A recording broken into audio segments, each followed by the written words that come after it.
अस्सलामु अलैकुम वरहमतुल्लाहि वबरकातुहू। मेरे बहनों भाइयों और बुज़ुर्गों, अल्लाह ताला से उम्मीद है कि आप सब खैरियत से होंगे। अल्लाह ताला से मेरी दुआ है कि अल्लाह ताला आपको सेहत, तंदुरुस्ती और बरकत वाली ज़िंदगी अता फ़रमाए। सामईन, कल मैंने आपके सामने कलमा तैयबा के अल्फाज, कलमा तैयबा के मकसद और उसकी फ़जीलत बयान की थी। कलमा जो है वो इकरार बंदगी है और इजहार बंदगी के लिए अल्लाह ताला ने मुसलमान को नमाज अता फ़रमाई। नमाज अल्लाह ताला से मांगने का ज़रिया है।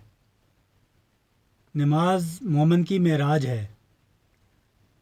जब अल्लाह ताला ने नबी करीम सल्लल्लाहु अलैहि वसल्लम को मेराज के मौके पे 5 नमाज़ों का तोहफ़ा अता फ़रमाया तो सहाबा इकराम रिज़वानुल्लाह अलैहिम अजमाइन बहुत खुश हुए और आपस में एक दूसरे को कहने लगे कि हमें अल्लाह ताला से मांगने का ज़रिया मिल गया।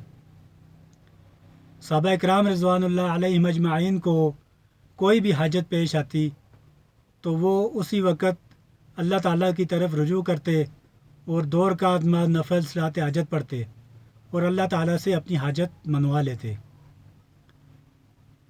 एक साहबी रज़ी अल्लाह ताला अन्हु के घर में खाने का सामान कुछ ख़त्म हो गया तो वो जब घर में आए तो अपनी बीवी से पूछा कि घर में कुछ खाने के लिए है, तो बीवी ने कहा कि कुछ भी नहीं है। तो उन्होंने बीवी से कहा कि तुम भी अच्छी तरह वज़ू करके घर में नमाज़ पढ़ो और मैं भी मस्जिद में जाकर नमाज़ पढ़ता हूँ। चुनांचे वो घर में गए, उन्होंने नमाज़ पढ़ी और आकर बीवी से पूछा कि कुछ आया कि नहीं आया। तो बीवी ने कहा कि अभी तक तो कुछ भी नहीं आया। इसी तरह 2-3 दफ़ा इस तरह हुआ तो तीसरी दफ़ा उनके घर में एक पुरानी सी चक्की थी, वो चलने लग गई। जब वो घर आए तो बीवी से उन्होंने पूछा कि क्या कुछ खाने के लिए आया। तो बीवी ने कहा कि घर में जो ये कोने में एक पुरानी चक्की पड़ी हुई थी ये ख़ुद ब खुद चलने लग गई और इसमें से आटा निकलने लग गया। तो बीवी ने कहा कि मैंने घर में जितने भी बर्तन थे वो सारे भर लिए हैं। तो उन्होंने कहा कि देखे तो सही कि ये आटा आ कहाँ से रहा है। जब उन्होंने चक्की का पार्ट उठाया तो देखा कि उसके नीचे 1 या 2 दाने थे।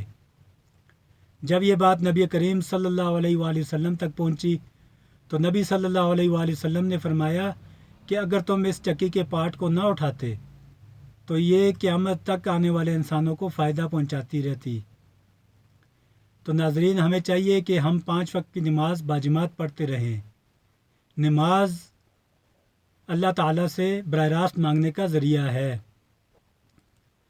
हज़रत अली रज़ी अल्लाह ताला अन्हु फरमाते थे कि काश मैं नबी करीम सल्लल्लाहु अलैहि वसल्लम से हज़रत हसन, हज़रत हुसैन रज़ी अल्लाह ताला अन्हु के लिए मस्जिद नबवी की अज़ान मांग लेता।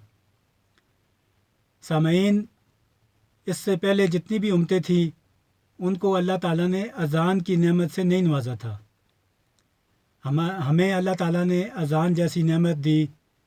अज़ान इतना बड़ा अमल है, नबी करीम सल्लल्लाहु अलैहि वसल्लम फरमाते हैं कि मुअज़्ज़िन जो है वो क़यामत के दिन सबसे ऊंचे मुकाम पर होगा।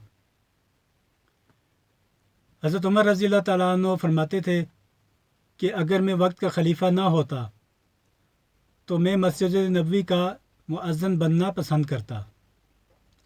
अल्लाह ताला ने पहली उम्मतों को सिर्फ़ 2 नमाज़ें अता फ़रमाई, हमें 5 नमाज़ें अता फ़रमाई। उसके साथ साथ अल्लाह ताला ने तहज्जुद, इशराक, चाश्त, अवाबीन की नमाज़ें भी अता फ़रमाई।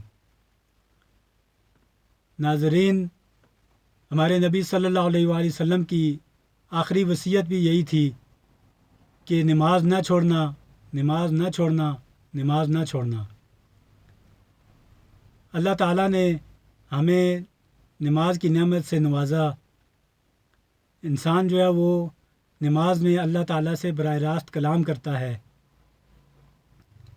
और नमाज जो है ये अल्लाह ताला से मांगने का एक ज़रिया है। हज़रत अली रज़ी अल्लाह तआला अन्हु के बारे में ایک واقعہ آتا ہے جس کا مفہوم کچھ اس طرح ہے کہ ان کو جنگ میں ایک تیر لگ گیا تھا، تو اس کو نکالنے میں ان کو بہت زیادہ تکلیف ہو رہی تھی۔ تو سب نے آپس میں مشورہ کیا کہ جب حضرت علی رضی اللہ تعالیٰ عنہ نماز میں کھڑے ہوں تو اس وقت ان کا تیر نکال دیا جائے۔ چنانچہ جب حضرت علی رضی اللہ تعالیٰ عنہ نماز میں کھڑے ہوئے تو لوگوں نے وہ تیر نکال لیا۔ حضرت علی رضی اللہ تعالیٰ عنہ جب نماز سے فارغ ہوئے تو انہوں نے ارد گرد لوگوں کو دیکھا، تو لوگوں سے پوچھا کہ کیا آپ لوگ تیر نکالنے کے لیے آئے ہیں؟ تو لوگوں نے کہا کہ ہم نے وہ تیر تو نکال ہی لیا۔ حضرت علی رضی اللہ تعالیٰ عنہ نے فرمایا کہ مجھے تو پتہ بھی نہ چلا، یعنی کہ صحابہ کرام رضوان اللہ علیہ مجمعین کی نمازیں ایسی تھیں کہ وہ جب نماز میں کھڑے ہوتے تھے تو پورے خشوع اور خضوع کے ساتھ اپنے آپ کو اللہ تعالیٰ کے حضور پیش کرتے تھے، دنیا کو پیچھے چھوڑ دیتے تھے۔ آج ہم نماز میں کھڑے ہوتے ہیں تو جتنے بھی بھولے ہوئے خیالات ہوتے ہیں وہ ہمیں نماز میں یاد آ جاتے ہیں۔ ایک واقعہ آپ کو سناتا ہوں۔ ایک شخص تھا، اس کی 4 دکانیں تھیں، تو وہ جب نماز میں کھڑا ہوا تو جب بھی نماز میں کھڑا ہوتا تو ایک ایک دکان کا، ہر رکعت میں ایک دکان کا وہ حساب کرتا تھا۔ تو ایک دن امام صاحب نے 3 رکعتیں پڑھائیں، تو نماز ختم ہونے کے بعد اس شخص نے امام صاحب کو کہا کہ آپ نے آج 4 رکعتیں پوری نہیں پڑھائیں۔ امام صاحب نے کہا کہ میں نے تو 4 رکعت پڑھائی ہے۔